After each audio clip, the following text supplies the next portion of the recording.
બેંકની chequebook, passbook, પોતાના બેંકના ડિટેલ્સ અને એક મેમોરેન્ડમ એટલે કે પાર્ટનરશિપની ડીડ લઈ અને જઈ રહ્યો છે.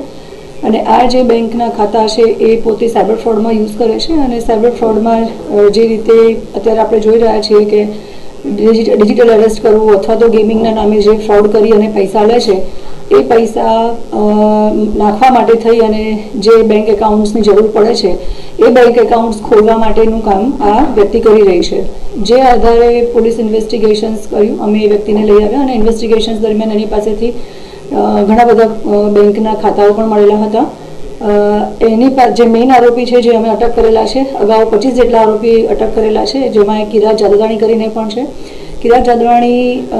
જે મેઇન આરોપી છે એની ઓફિસનું જે સર્ચ અમે કર્યું એ વખતે અમને 164 જેટલા અલગ અલગ બેંકના કરંટ અને ખાતા મળેલા હતા, જેમાં એ લોકો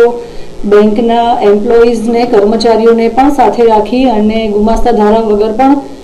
દુકાન ખોલવી, દુકાનના ફોટોગ્રાફ્સ લેવા, ખોટા ફોટોગ્રાફ્સ બનાવવા અને એના આધારે બેંકમાં એક ખાતું ખોલાવવું, બેંકમાં ખાતું ખોલાવી અને એક આખી લિંક જનરેટ કરવી, API લિંક પણ જનરેટ કરવી અને એ લિંક જનરેટ કરી અને ખાતું ખોલાવી અને જે સાયબર ફ્રોડના નાણાં છે એ ખાતામાં પડતા હતા.